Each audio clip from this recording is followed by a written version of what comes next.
Everybody's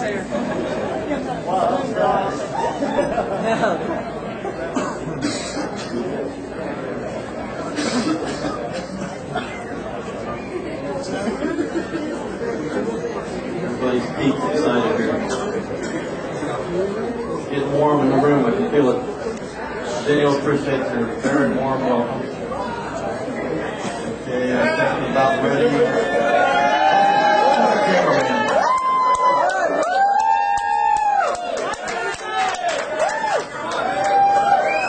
All right, everybody. We'll bring you Vinnie Vincent, special guest. Give him a round, big round welcome and applause at this time.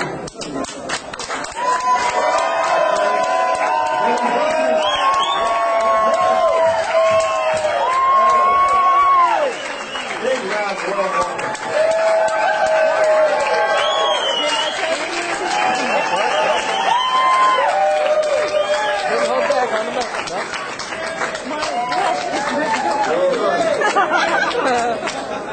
Real good.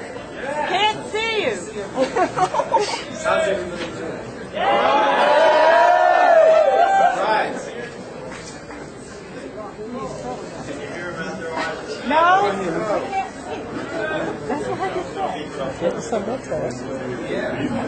How's that? Can you hear me a little better? Yeah! How are you doing? We're doing fine. This is really great. Is everybody having a good time here? Yeah, we are. Oh, come on. You know what we did? Can we, we were talking about these questions, and we figured it would be better to sit down and try to make it more personal and intimate, so we, not as clinical, you know, so we can maybe answer the questions. Let's look this way. Never mind looking at the guy next to you. He likes it. We were going to bring the bed in, you know, so we can lay on the bed and talk. But, just trying to get comfortable here. Okay, I guess the first question that we want to ask you is, what exactly happened with KISS, or Parting of the Waves? Too predictable.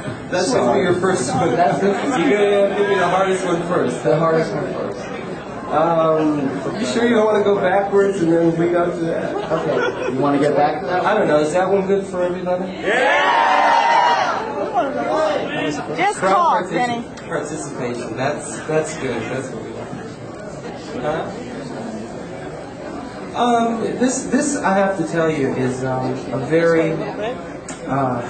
This has been asked of me hundreds of times, and it's really a very, very difficult question to answer easily. And it's really emotional. There's business involved in it, a little bit of music, and overall, it's just not a simple answer. But I know that some people have gotten a little disappointed that I didn't answer this question really thoroughly at the last convention, because I'm asked a lot. And the way I thought I would answer it is to give you kind of an overall, you know, synopsis of what it was. And back, let's see, after the Creatures, the Lick It Up tour, it ended about March of 1984. And we had a really good tour, we had a really good run of the record. It was an excellent record. We do work well together. KISS and I have always had a fantastic creative relationship. And this is the one thing that I miss with them a lot, because I think we really write quality stuff that I'm happy with, and things that I'm proud of that we've done over the years. But there was a few problems that we really couldn't see eye to eye on, and they were business problems. We really couldn't work together as well business-wise as we could music-wise. And if that could have been corrected, we probably would still be together today. And I hope you enjoy the music as much as I do. I think we did some great albums together, And the tours were great, and I used to record every show, so I have every show on television I've ever done, including all the European shows. And it was a lot of fun for me. I wish we could have worked things out. What would that be? Hello? Somebody is... Okay. Am I back here, by the way? Wow, these are beautiful. Who did these, may I ask? Who are these airbrushed? Somebody airbrushed these? I've been here all day doing a show. Unbelievable. That's the same person? Unbelievable. Don't you wish you could do something like that? I know I do. Unbelievable. How much? $300. I think it's worth it. You got it. Buy it all. Take it all home. I think that was a fair answer with the Kiss thing. As far as I think it was you say, what you were telling me earlier is that you just didn't see eye to eye, maybe more along the lines of the financial or the legal work. So everything was good. Personally, things were good. Personally, I think we got along very, very well. I think the music that was created was something I'm very proud of. I know it lasts a long time. Do all of you here feel that you like what we did together? Yeah! Thank you very much. Thanks. Thank you. I think they were great records. Okay, sorry to have thrown that question. No, that's okay. I think it deserves to be answered. Okay. Was that a good answer? Was that, Yeah. Was that? What's that? Yeah, we're going to get to that question. Okay, first of all, tell us about a recording you did in 1976 called Happy Birthday, U.S.A.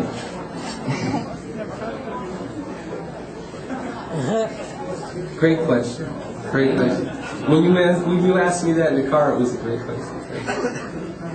Cyndi Lauper was married to a guy named Dave Wolf. I knew Dave Wolf in 1972. He heard me playing at a club, and he said, "We got to work together. We're going to make a fortune. We're going to be fame and fortune, and you're a great guitar player and all this sort of thing." And I says, "Well, what do you do?" He says, I just have a lot of great ideas. It doesn't matter." And he called himself Kashmir. And 1976 came around, and he said, "We have to record a song for the bicentennial." And he said, "Can you write a song?" And I said, "Sure." So I sang half of it, he sang half of it. And he says, "We have to call you a name, so let's call you, let's see, Vinnie. What could we use? How about Vinnie?" I says, "Oh, well, I'm not crazy about it, but..." I said, "What else would you, what other last names?" "Well, your last name is Cassandra, so let's use LeCoux. So we'll call you Winnie LeCoux. And I'll be Kid Kashmir. And this thing will be #1. We'll have a hit record, and we'll cash in on the bicentennial." And he used to lead me in all these crazy ideas. He had everything he thought it was just too crazy to do, and I was really wanted to be a legitimate musician. So we recorded this record at the record plant. I got to meet some of my all-time favorite rock stars there, you know, asking for autographs. Who did you meet? Alvin Lee from 10 Years After, and Leslie West. And Alvin Lee asked to use my guitar, and I'm sitting there going, "Wow, Alvin Lee is using my guitar. Oh, this is too good." And we put our record out, and thank God it flopped. I'm really happy about it, but I still have some souvenirs in my souvenir, chest. Okay, great. And you're the only person I've ever known that dug that up. But what, Ron Stewart, didn't he once go under the name of Python Lee Jackson? I hope not. Didn't he? He did. Did he? That's right. That's right. So everybody's got a Python Lee Jackson, somewhere. You got to figure someone's going to dig. Everything's going to be dug up. That's eventually. right. That's right. Which leads. I love that T-shirt. That's one of my. I like that. Nice colors. Which. Blowing kisses now. Oh, well, nice person. She has good. Which leads me to. I thought.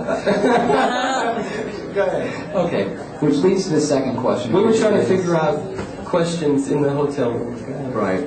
Okay, did you ever record a second album with the band Treasure? Treasure started to record a second record, but it wasn't any good. And Felix Cavalier decided to take over the recording contract, and he became a solo artist. And he asked me to play on the record, but it was never a Treasure record anymore. And it disbanded. It's a collector's item. I really wish I had a copy. I don't know where you got that.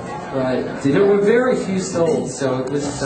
It's amazing that they're around. But didn't some of the material lead to something else? Another band? Some of the material that was recorded or starting to be recorded for the second album? Lead to another band? What band? Yeah. What was Brian? Castles in the Air was the name of that record, and he did ask me to play on that, which I did. But he was trying to return more to what he did, and he was, I'm sure you all hear Good Lovin' and all that stuff, a lot grooving.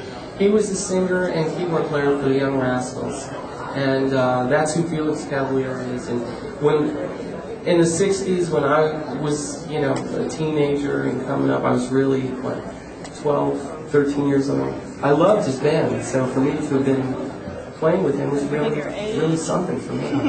I flipped out, immediately. He's still a good friend, I still see him. Live near him? Yeah, pretty close. So there you go. Okay. Tell us about an old band called Hunter. Hunter was my band in 1970 and 1969. 69 through 72, that was my band. It was a three-piece band, like I always do, guitar, bass, and drums with a high-pitched, lead singer. I wrote all the songs. It was very, very heavy stuff, very Led Zeppelin back then, that kind of thing. And did one record, and I think I may have the only copy in existence. So there was a record release? There was a record. And that was while you were still in high school, right? I was in high school. Always had the most popular band in my town. So you released an album while still in high school? Mm-hmm. That's what happened. Are these questions good for you? Or do you want to hear more Kiss questions? Yes. Okay, well we made a good Vinnie list. Vincent I think it invasion. I covered think a it's lot of from that stuff. stuff. Okay, everybody's very interested in knowing exactly, song for song, what you did and didn't do on Creatures of the Night. It seems to be a popular subject. I'm going to name every single song and you're going to say, yeah, I did, or no, I didn't. Okay? Creatures of the Night. No, I didn't. There you go. Okay. There was a guitar player that came in. There were several people that came in. They auditioned.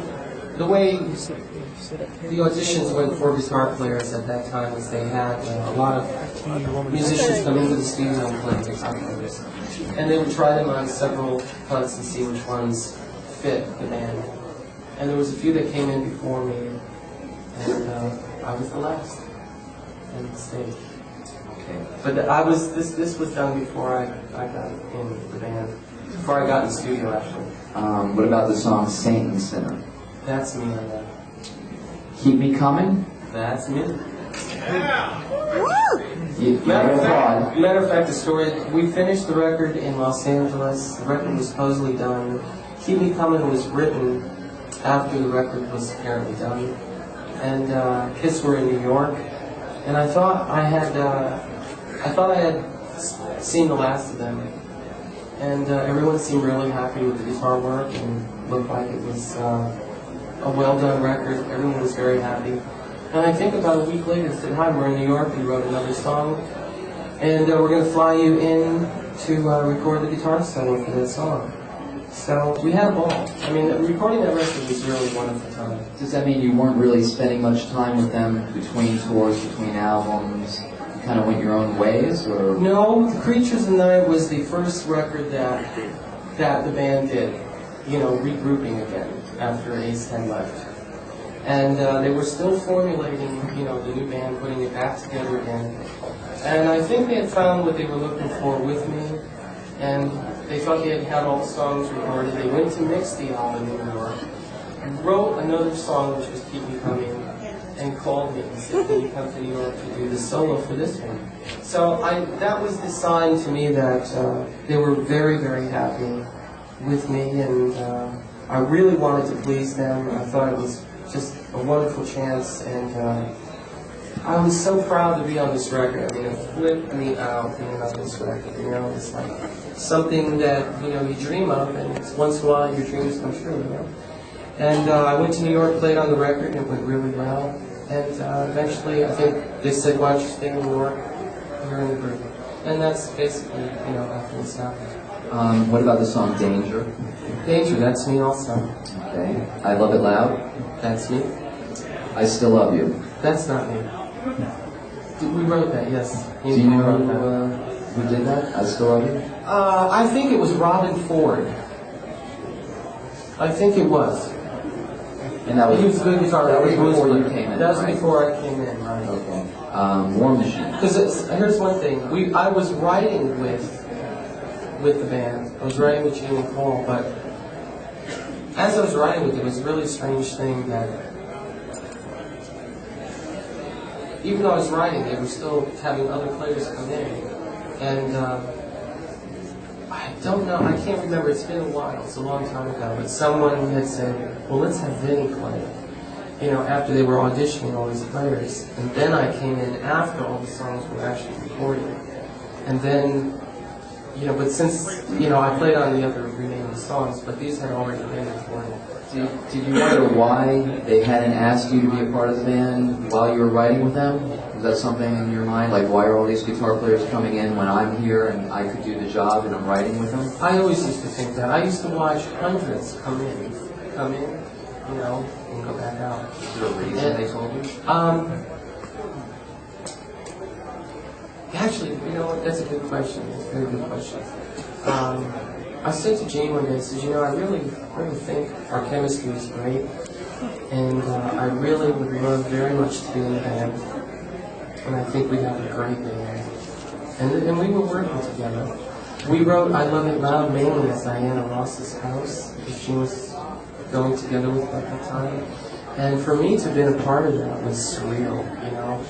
I couldn't believe it, you know, basically living on peanut butter and beans, you know. And being a part of this was just overwhelming. It was something, you know, your mind has to control, you know. But the songs were coming out great, so, you know, this was something so, you know, sometimes in life things present themselves very perfect, you know. And this was one of those rare times. And I said to Gene at some point when we were working together, I think this would be a great band. And he says, here's the problem, let me show you why I don't think that this would work out.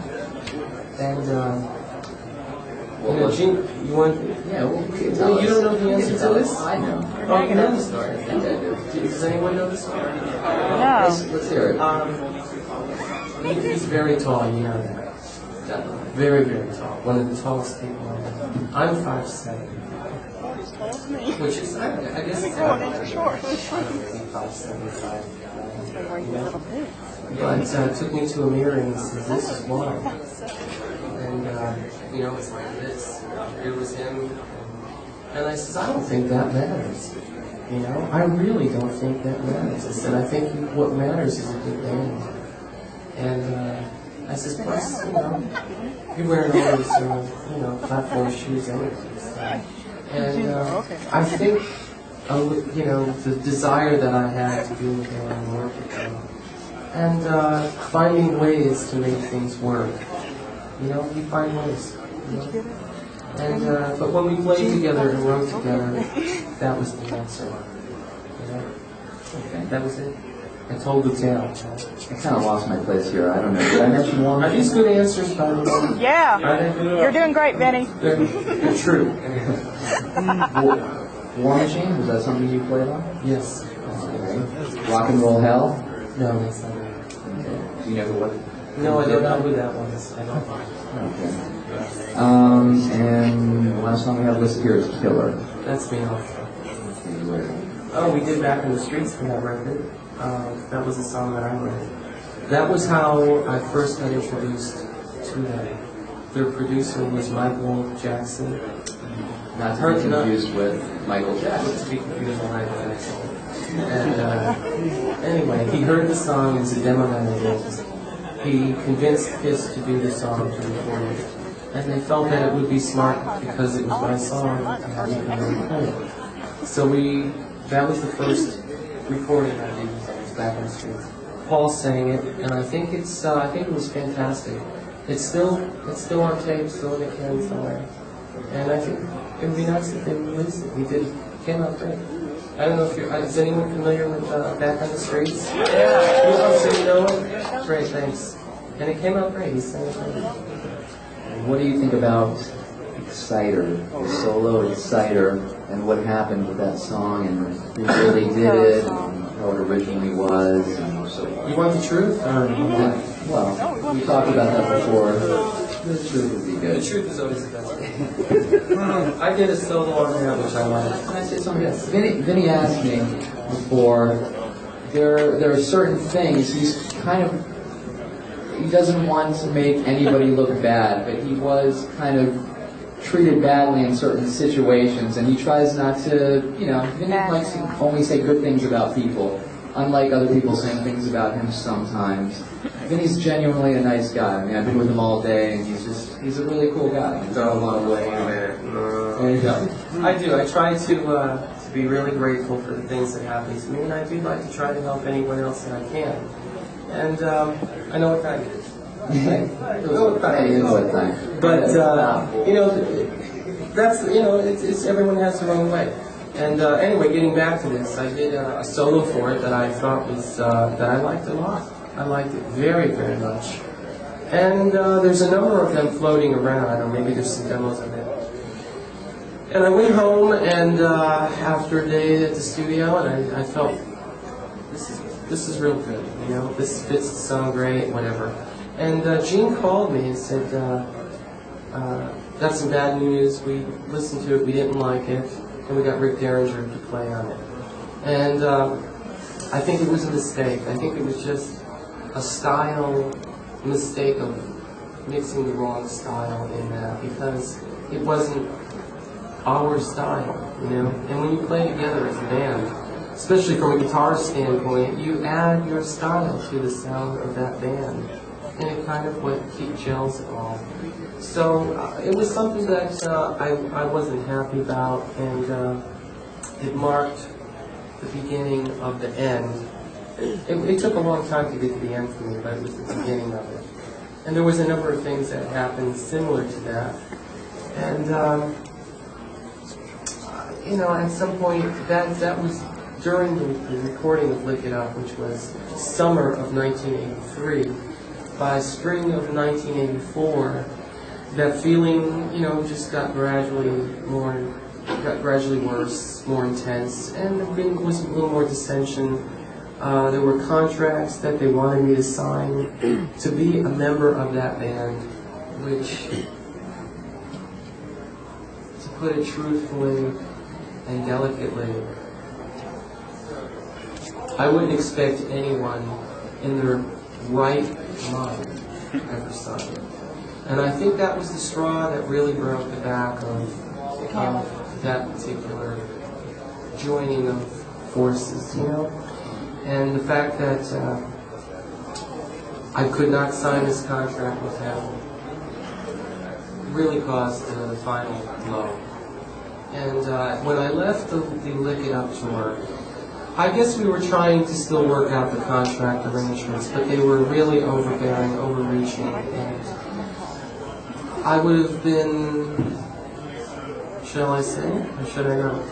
Say it. Screwed for the rest of my life, along with my children's life, however long they were. Your children's children? Whatever children they had would have been screwed for their life, down the line. So, sorry to put it so bluntly, but these are real answers, and it's the truth, and you deal with it whatever way you like, So what ended up happening was we were still trying to make it work out at the end of the Lick It Up tour. It got gradually worse. It got very out of hand. No terms could be could not see eye to eye on this contract.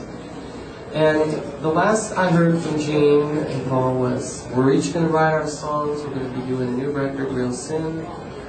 Go record your songs. We'll meet in about 2 months. with all of our songs. We'll pick them out for the new record, and we'll record it. We'll record a new album. So I went into the studio. I had a lot of songs written. I had Boys Are Gonna Rock. I had Animal. I had Twisted. I wrote that. I mean, these were all songs I was going to bring back to Kiss. Oh, I had written that earlier, a long time earlier. Thank you. You know what? I like that song. I hope it's on a record soon. Let's see, Boys Are Gonna Rock. I wrote Shoot You Full of Love. These were all songs that I demoed that I was going to come back and say, well, here's my songs for the new record. But something happened during that time period. We really could not reach terms on the contract. And I was so happy with the way my music was coming out in a recording studio that I said, well, maybe this is fate telling me this is what you have to do. And that's, I decided at that point to follow what was being laid in my path, which was go ahead with what you want to do with your music. Yeah, I didn't want to put you on the spot with that stuff because I know it's a little touchy about the kissing. It's just that people really want to know what really happened, and no one ever gets not truthful, but no one ever gets straight answers. Paul, Gene, everybody gives different answers depending on what month it is, and it's nice to know. It's nice to know exactly what really happened. They slag me a lot in the press because we cannot do business together, and that's as simple as it is. You were the writer of Unholy, in case a lot of people don't realize that, and a lot of good new stuff as well as old stuff. We went through a time where we didn't see or speak to each other, and I saw Gene and Paul in a recording studio at A&M in Los Angeles, and it was nice to see them again, because we were together for almost 4 years, and we did have a lot of great experiences together, and I love working with them. And it was nice to see them again. And personally, I think we got along really well. So, I guess what I was saying is, the bride was still there. Gene called and said, you want to work together again? I said, yeah, I'd love to.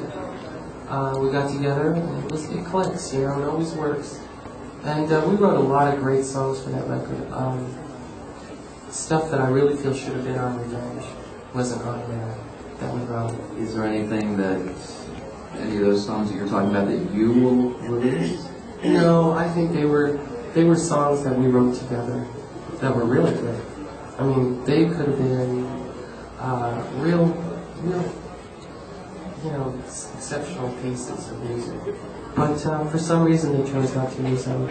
And I left after 9 months of working on a Revenge record, and basically I said, look, I think this is turning into a bad financial situation for me, and I don't think I'm going to be here. So I left during the middle of Heart of Chrome. They finished it without me, and I heard the song. I didn't like it. I think it lost the value that it really should have had. Unholy, we finished together. I Just Wanna, we finished together, and I think those two really had the magic. But Heart of Chrome seemed to have lost something. So, I haven't seen them since, but I hear that they say wonderful things about me. Anytime anybody ever says anything. So, that's life.